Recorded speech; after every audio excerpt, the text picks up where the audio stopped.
We've been hacking and slashing at Greek and sometimes Norse gods and monsters in God of War since 2005. To celebrate the launch of God of War Ragnarok, let's take a look at the history of the series.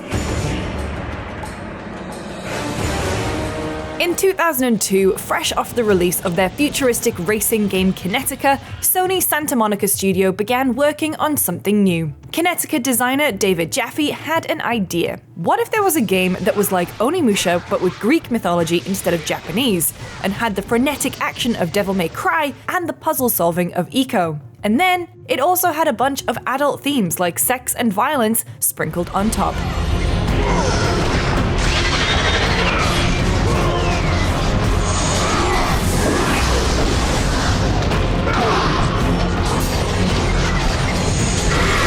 Boom, God of War. An over-the-top hack-and-slash game with puzzles and platforming thrown in for good measure. God of War is our attempt to really elevate the action-adventure genre to the next level. But it wasn't always called God of War, and its lead character wasn't always called Kratos. Throughout development, the working title for the game was Dark Odyssey, and Kratos was Dominus. When the marketing team asked for a new name for the character, the team submitted some ideas, with the frontrunner actually being the name Stig, a name shared with the game's lead environment artist, Stig Asmussen. Eventually, the team landed on Kratos, a Spartan warrior who makes a bargain with Ares, the god of war, and is indentured into his service. The main character Kratos is a very disturbed character. While waging war for Ares, Kratos is tricked into killing his wife and daughter, and their ashes are bound to his skin, giving him his ghostly white appearance. Kratos vows revenge against Ares and begins the search for Pandora's box to bring down a god. Every bit as weak as the day you begged me to save your life. I am not the same man you found that day. The monster you've created has returned to kill you. As a part of his dodgy deal, Ares binds two blades to Kratos' forearms using chains, and these blades of chaos are what he uses to wage destruction against everyone and everything who gets in his way. From gods to harpies, sirens and gorgons, Kratos' blades swung around and shredded anything that stood in his path. Later in the game, he gets magical abilities and even an additional sword, fleshing out the arsenal he uses on his angry man rampage. Chaining attacks would build an ability called Rage of the Gods, which would rip through enemies when unleashed. Lining up combos and smashing through quick-time events to defeat foes was equal parts badass, brutal, and satisfying, and players loved it. If you have a dark sense of humor, if you love the action-adventure games, if you don't mind a whole lot of blood and maybe a little bit of nudity here and there, this is the game for you. God of War launched for the PlayStation 2 to critical acclaim, earning a 94 Metacritic score, with the only real sticking point being the game's static camera. Movie rights were snapped up, but as of this video, no firm release is in sight. However, a new Amazon Prime streaming series has been announced.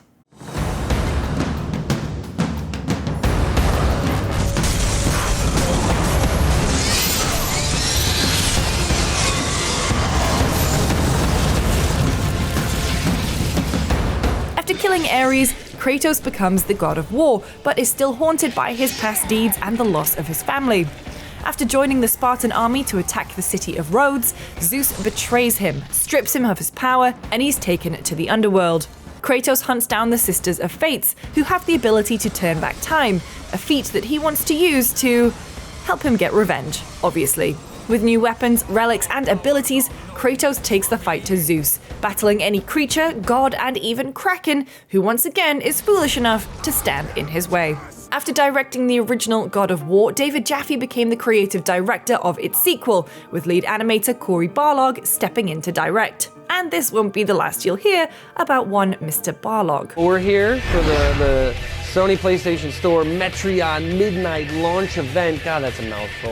And it is freaking awesome to be done with this thing. God of War 2 launched in early 2007 for the PlayStation 2, mere months after Sony's shiny and expensive new PlayStation 3 was set to launch. When asked why it didn't launch on PS3, Barlog referenced the 100 million PS2s that had already been sold that people could play the game on, while also saying that PS3 owners could play it via backwards compatibility. Remember when PS3 could actually play PS2 games? Backwards compatibility. What a concept. The game's launch was once again incredibly successful, both critically and commercially, with GameSpot's review from Alex Navarro saying that it's more brutal and more focused than its predecessor, and that it's hard to imagine a better swan song for the PS2. It's frequently lauded as one of the best PS2 games of all time, and to Corey's point about the PS3, the game was eventually remastered and released for the console, sometime after backwards compatibility was removed from the PlayStation 3. In 2007, Kratos made his mobile game debut in God of War Betrayal. Set between God of War and God of War 2, Kratos is, you guessed it, betrayed, and he has to hunt down the mysterious stranger who has it in for him in this 2D side-scroller hack and slash. The following year, another spin-off emerged on handheld platforms, this time the PSP. Chains of Olympus was developed by Sony Santa Monica and Ready at Dawn, who would eventually go on to make The Order 1886. Chains of Olympus is a prequel to God of War, where the Dream Lord Morpheus has put a number of the gods to sleep, and Kratos is tasked with putting a stop to his scheming. But when the promise of being reunited with his daughter is dangled in front of him, he has to decide where his loyalties lie. God of War's epic battles and gory combos translated exceptionally well to the handheld PSP console, and the game is still the highest rated PSP game of all time, according to Metacritic.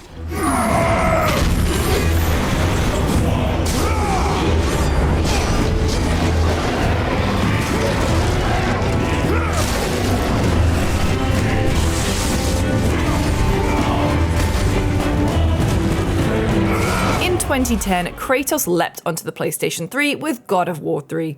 In an epic opening sequence, Kratos and the Titans scale Mount Olympus to take out the gods once and for all.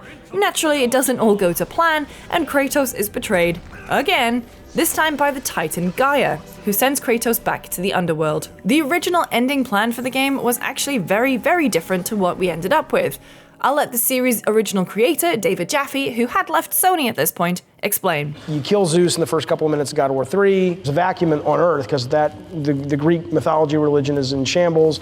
The other religions and gods rush in, Norse mythology, Egyptian mythology, to kind of take over that place now that Zeus is no longer a power. He ends up getting all the gods to fight amongst themselves, thus ignoring man on Earth. And the way Kratos realizes that you kill gods with finality is that you get people to stop believing in them. So as the gods have ignored man, man begins to turn away from the gods, and that's how Kratos kills all of the gods. The God of War 3 ending we got was, as I mentioned, very different, with Kratos utilizing the power of hope from Pandora's box to eventually overpower the gods of Olympus, before giving the power to mankind. Kratos impales himself on his own sword, hoping to die and reunite with his family once and for all. The reviews for God of War 3 were glowing, and upon release, it was selling more quickly than its predecessor. Dear PlayStation, I know in God of War 3 you're this Kratos guy seeking vengeance against the gods, but since my boyfriend got it, he's been totally ignoring me. Its sales were driven by an intense marketing campaign that included a contest to find the ultimate God of War fan, and even a themed NASCAR vehicle. But that wouldn't be the last we'd see of Kratos or the Greek gods. By unlocking the Platinum Trophy in God of War 3, players would be given a link to a website called Spartans Stand Tall. When enough people had unlocked the trophy, a new game in the series was teased.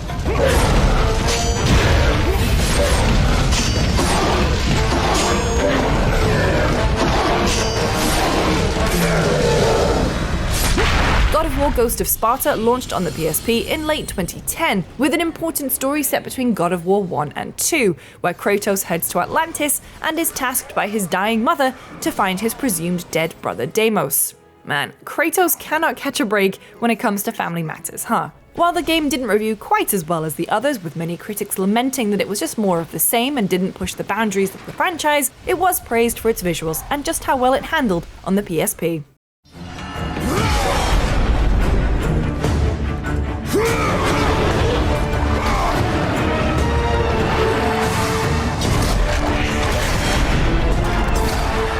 In 2013, we found out just how Kratos became so angry with the release of God of War Ascension, a prequel to the entire series that was set 10 years before the events of the original game. It follows Kratos after he breaks his oath to serve Ares and is hunted by the Furies. Although not technically another quest for revenge, it still involves Kratos trying to break the chains of servitude by killing a lot of things. The game's distinguishing feature was that it introduced multiplayer to the series for the first time, allowing up to 8 players to battle it out online in a number of modes. Favor of the Gods has you reach a certain amount of favor points by killing others and controlling zones on the map, and Trial of the Gods is a co-op, wave-based survival mode. The multiplayer didn't blow anyone away and was criticized for lacking depth. Ascension reviewed pretty well, but it was clear that the franchise needed a breath of fresh air. Olympus was old news, and fans were waiting for what was next for Kratos. After a few years working on various projects, including a stint with Mad Max director George Miller and working on 2013's Tomb Raider, Cory Barlog returned to Sony Santa Monica to helm the next installment of the God of War franchise. With Olympus seemingly played out, it was time for Kratos to find a new home away from the drama of the Greek gods.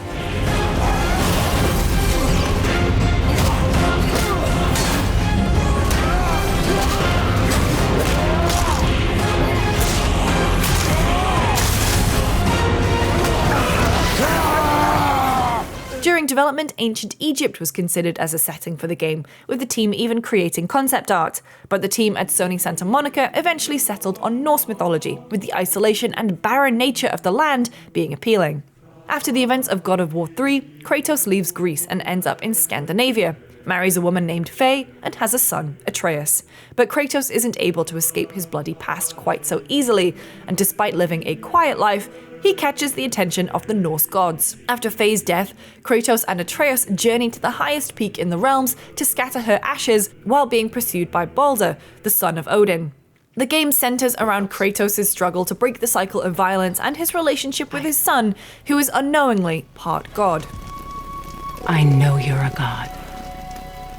Not of this realm, but there's no mistaking it. He doesn't know, does he? Not only did the game take a more mature, emotional approach to storytelling, but its gameplay was markedly different to previous entries in a number of ways. The camera was no longer fixed, instead following Kratos in one continuous camera shot, with clever tricks used to hide loading screens. Gone were Kratos' iconic blades, at least at the beginning of the game, replaced by the Leviathan Axe, an ice-imbued weapon that you could throw and recall with the satisfying press of a button, much like Thor's hammer Mjolnir. The game was far from an escort mission, with Atreus proving useful not only when solving puzzles by helpfully offering suggestions, but he could hold his own in combat by filling enemy stun meters with his bow and arrow, even summoning spectral animals to help fight. God of War was a critical and commercial success, earning high review scores and winning multiple Game of the Year awards. All right, and the Game Award for Game of the Year goes to God of War. Cory Barlog released an emotional video of him seeing the 94 Metacritic score for the first time, which honestly is a really lovely watch. But that wasn't the only God of War title to launch in 2018, because there was also Mimir's Vision, an AR experience for iOS and Android that would beam the game's map onto a flat surface and let you poke around in it and learn about the realm of Midgard, if you're into that kind of stuff. There was also A Call from the Wilds, a text adventure game on Facebook Messenger where you play as Atreus on his first adventure. If you make it to the end, you'll unlock 8 pieces of art from God of War. As of 2022, it sadly seems that Call from the Wilds isn't working anymore. This brings us to God of War Ragnarok. Ragnarok, aka the end of the world in Norse mythology, is coming, and Kratos and Atreus are trying to stop it. A daunting task made even more difficult by the Aesir gods Odin, Freya, and Thor, who are seeking revenge for the deaths of their kin. Ragnarok will be the end of the Norse saga for Kratos and Atreus, with the creative team at Sony Santa Monica revealing that due to the long development process, they didn't want to stretch the story out for years and felt that 2 games were enough to conclude it.